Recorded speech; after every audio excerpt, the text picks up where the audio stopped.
Seguimos haciendo una nueva mañana en Cooperativa, particularmente cuando uno habla de moda, de modelos, de los millones que genera el negocio, lo asocia algunas veces a frivolidad, a farándula, y no. La moda es un reflejo directo de los cambios sociales y culturales por los que ha atravesado nuestra sociedad, particularmente en este caso la sociedad chilena, y esto está reflejado en un libro que se llama Linda, Regia, Estupenda, Historia de la moda y la mujer en Chile, cuyo autor es Juan Luis Salinas, periodista, y está hoy día con nosotros en una nueva mañana en Cooperativa. ¿Cómo estás, Juan Luis? Buenos días. Muy bien, gracias. ¿Te haces cargo un poco de eso que yo decía al inicio, que cuando uno habla de moda o cuando le habla a la gente de moda, generalmente se asocia a frivolidad, a lujo, a luces, a millones? Esa es el primer acercamiento, incluso el que tuve yo al principio cuando estaba en la universidad y me empezó a interesar la moda, o de antes, desde más niño que me gustaba. Y claro, es inevitable porque es lo Sí, que te refleja las revistas y lo que te venden los medios. Pero en la medida que que en mi caso personal, te vas interiorizando y vas revisando cosas, te das cuenta de lo otro, lo que está más abajo, lo que no se ve, lo poco evidente. claro, lo Y determinante en algunos casos que es la moda. absolutamente. O sea, todos los discursos que hay detrás de la moda, desde la parte económica, en la época de crisis se acortan la falda, hasta las declaraciones de principios que hay en la moda. Y antes de entrar directo al libro, es un libro bien largo y es un libro que se convierte a ratos en una revisión por la historia de Chile, por la década del 50 hasta el primer decenio de la década del 2000. Pero para situarnos bien, ¿cómo parte tu aproximación a la moda? ¿Cómo llega a gustarte la moda? ¿Cómo llegas a interesarte en la moda desde este punto de vista? Desde ese punto de vista, llega con los años de trabajar. Yo trabajo en Revista Ya, en el Mercurio, hace muchos años, y yo escribo artículos de moda para Revista Ya, además de hacer reportajes con narrativos o de carácter social. Voy mezclando las dos cosas, que me gusta eso, porque si no me volvería loco. Sí, claro. Sería como O sea, es tener el ahí... frívolo más grande del Exacto. mundo, o el O el resentido, intelectual y el claro, resentido más grande del mundo. Y en eso, llevo yo más de 10 años, 12 años trabajando en esto. Yo he ido a los desfiles afuera, he recorrido, no sé, Nueva York, he entrevistado a diseñadores, París, he estado en las colecciones de Chanel, un montón de cosas que para muchos son súper grandilocuentes. Exacto, puro glamour. Pero yo lo veo como desde el punto de vista, y que estoy ahí presencial. Yo soy el obrero, yo soy el que llama porque ellos a las casas les interesa que aparezca el nombre. Yo no soy el invitado de primera fila, No, sí. Yo soy el tipo que está en la fila Z1, y ahí te das cuenta de que la moda, además de ser una industria que se maneja como reloj, también hay montones de cosas. He visto modelos pequeñas, no sé, rusas, que están ahí detrás de un sueño, y he estado en los talleres de costura no sé, de María Cornejo, de Tommy Hilfiger, y te das cuenta de que hay otras cosas. Eso es la parte industrial. Y además, en el reporteo, cuando a mí, una de las cosas que yo estudié historia un año antes de estudiar periodismo. Me gustaba más la historia que el periodismo. Me puse a estudiar periodismo porque sentía que me gustaba después escribir, una cosa media rara. Que es una aproximación que tenemos varios. Y en el escribir y buscar historia, traté de buscar otra forma de abordar la moda. Lo hablamos en pauta, en las revistas y todo el cuento. Ya no queríamos decir se usa el amarillo, o bien el skinny jeans, la tendencia o Kate Moss, es, claro, que es como lo obvio, que es como lo que hacen las campañas publicitarias, porque en el fondo estamos uniéndonos en ese circuito. Y tratamos de recuperar o de darle otra mirada a la moda. Y en ese buscar y darle otra mirada a la moda, yo me di cuenta, nació mi amor nuevamente por la historia, y por leer textos viejos, y por revisar y buscarle el otro punto de vista a la moda. Desde el punto de vista personal, leía yo en el libro tu primera aproximación tal vez son las revistas Vanidades que te regalaba tu abuela, y de hecho tu gato se llama Givenchy. Sí, está escuchando, supongo. Y esa es tu aproximación personal primaria con la moda, más allá de que derivaste ahora en este trabajo profesional en torno a esta industria. Yo me crié en un pueblo muy chico en el norte de Ovalle. ¿Ya? O sea, de sureste de Ovalle. Decir que profesionalmente te formaste en Antofagasta. En la Católica del Norte, en Antofagasta. Claro. Y estudié en Ovalle, crecí en Punitaqui, desde Punitaqui, un pueblo muy chico. Sí, muy chico.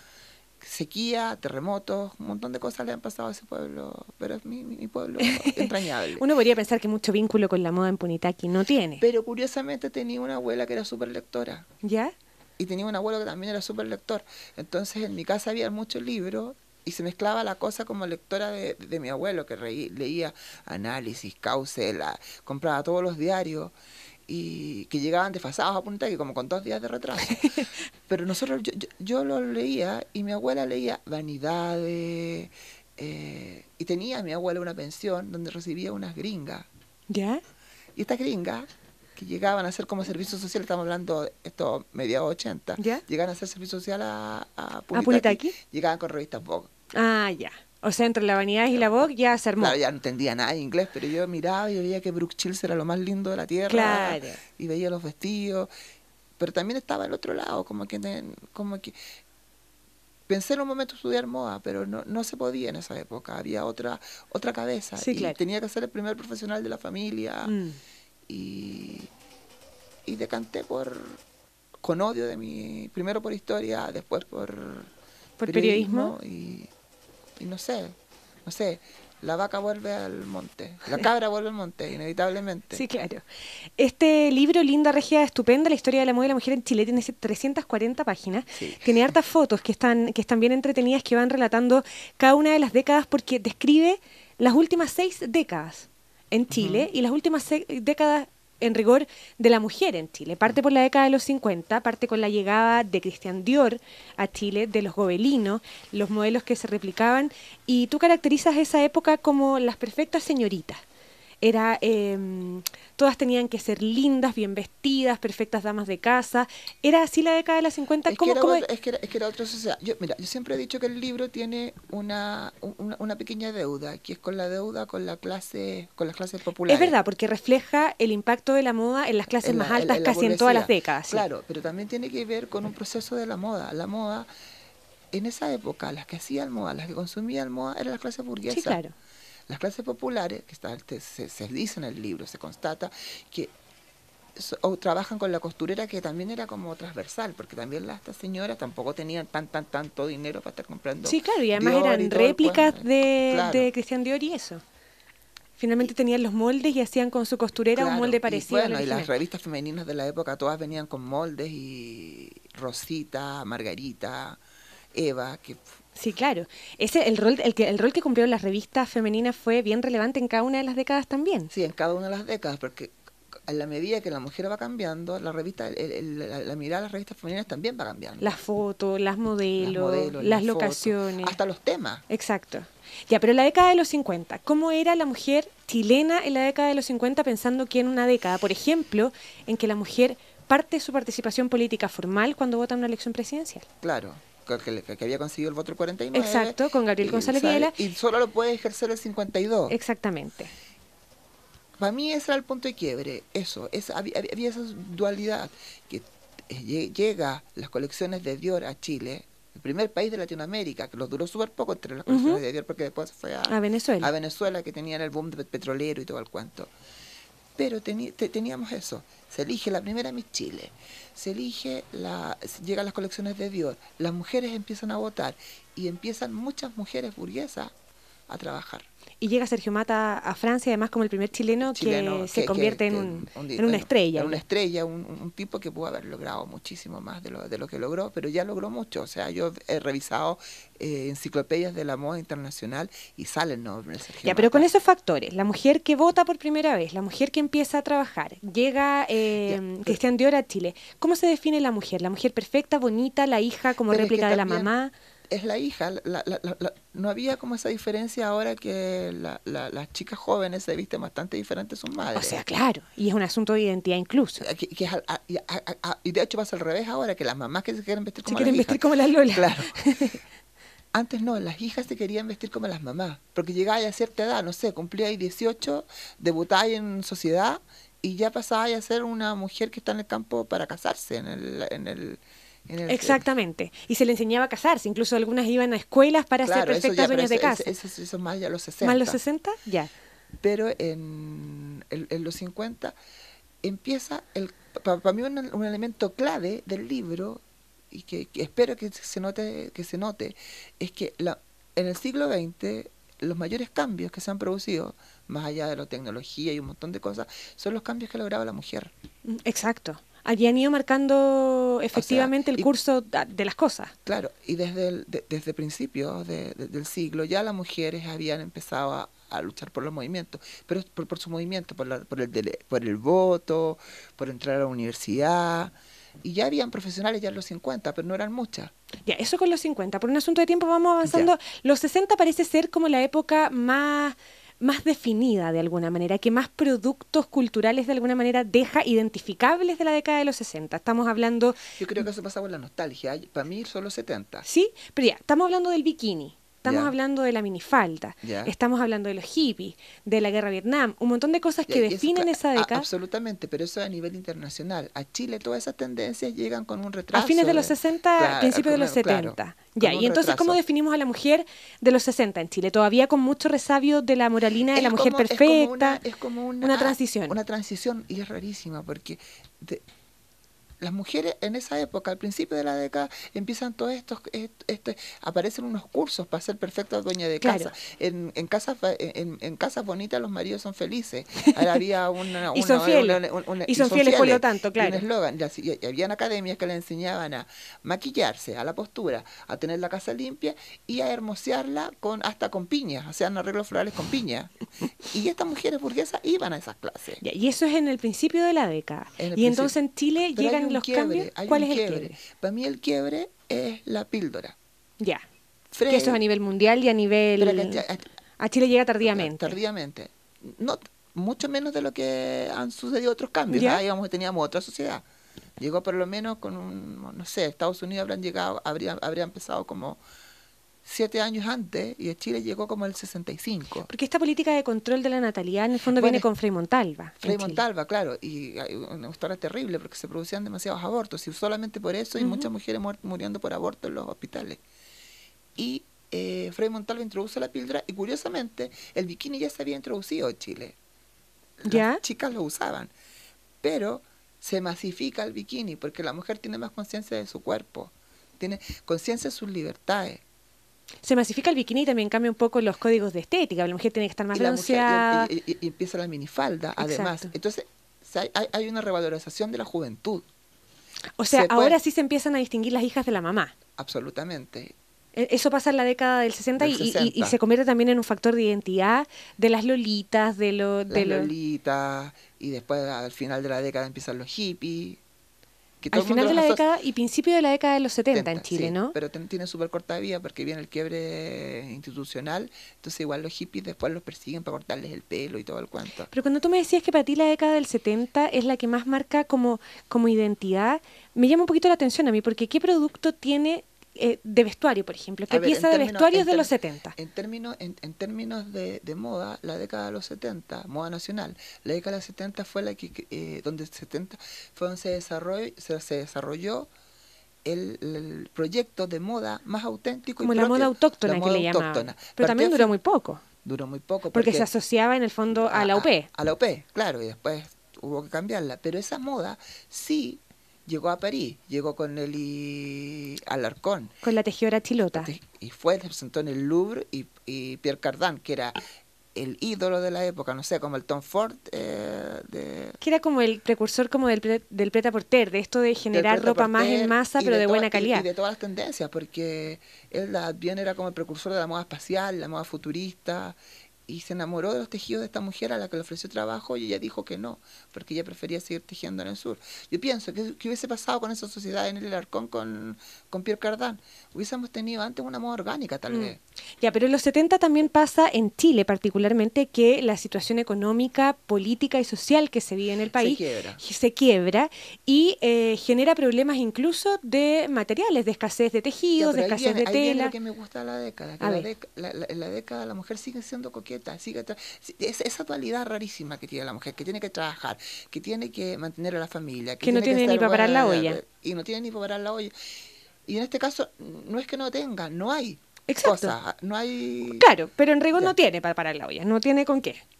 Absolutamente. Y ella, lo que hacen, a mí las historias que me contaban mis abuelos cuando hablaban de esa época era como que faltaba comida, que la cola para el pollo, que el chancho chino, que todo el Exacto. cuento. Yo con él, y una vez me acuerdo que mi abuela me habló de la falta de lana, porque en ese tiempo no existía el retail. Ya, sí, claro. O sea, no existían las Ya, grandes tiendas del y, retail. y la ropa que tú tenías, te la fabricabas. Comprabas la tela, los hilos, Claro. Y si no existía eso, ¿cómo te abrigabas en invierno? tal cual. Entonces se armaban colas frente a las bodegas para vender lana. Las mujeres se hacían las embarazadas para pasar por la cola antes, porque le daban permisos Sí, antes claro, a las dejaban pasar siempre. antes. Y las descubrían y salieron noticias de peleas por 3 ovillos de lana. Sí, claro, por eso te decía yo. Entonces, y además también la mujer quiere ser coqueta, entonces como no tiene acceso a lo que tenía en los 60, a mejores telas y todo el cuento, se las ingenia con lo que tiene. tocuyo, no sé, el percal, se transforman en tela súper importante, aplican unas aplicaciones de unos bordaditos así como de zigzag, y aparecen esos en las revistas femeninas diciendo, no, es la originalidad, era un eufemismo para hablar de que no teníamos... De que no había y que había que parchar lo que se tenía. Y mantener la coquetería. Y es una década además que al final es una década bien dual. Es tal vez la década más complicada en términos sociales y políticos en América Latina y en Chile, pero que termina con la onda disco, ¿no? Sí, por eso yo digo que es una década rarísima. En 10 años pasó de todo. De todo, sí. Moda Es autóctona, verdad. hippies. Después viene el quiebre, la escasez, la carestía. Igual, y después viene como todo este cuento de las organizaciones femeninas que se... O sea, los primeros libros de feminismo, Simone de Beauvoir en Francia y otras... Son anteriores, ¿eh?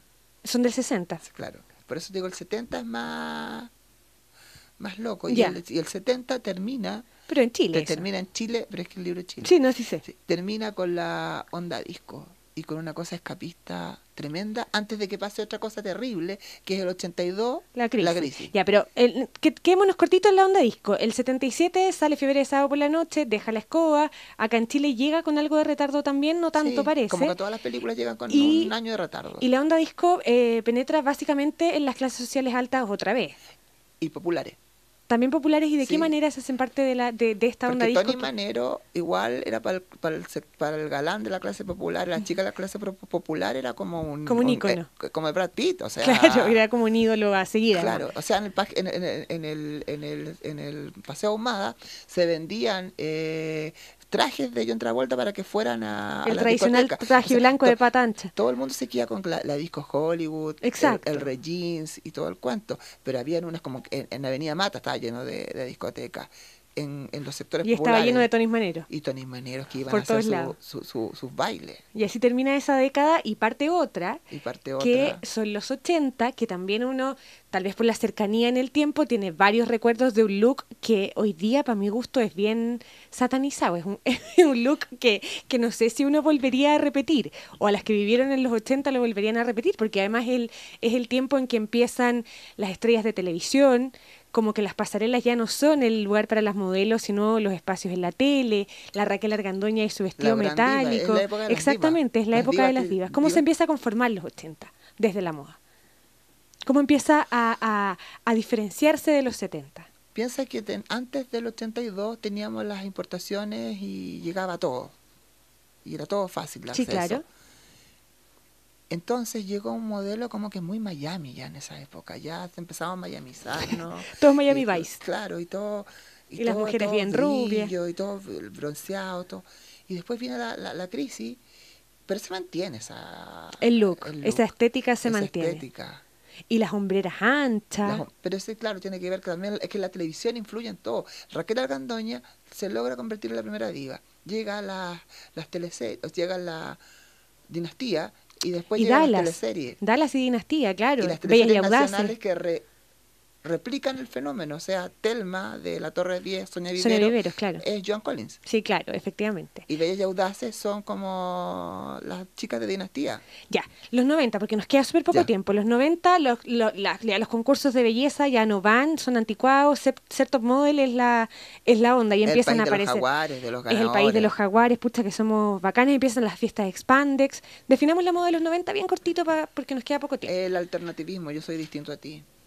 Esa es la idea de los 90. Sí, es buscar esa identidad de... Ser único, ser distinto. Y en ese ser distinto se empiezan como el proceso ya, la juventud de nuevo se vuelve a revalorizar mucho más, tiene poder, aparece la zona de contacto, aparecen todos estos eventos alternativos. La zona de contacto que hablaba del hondismo. Hondismo. Exacto. Fouquet, gran frase esa.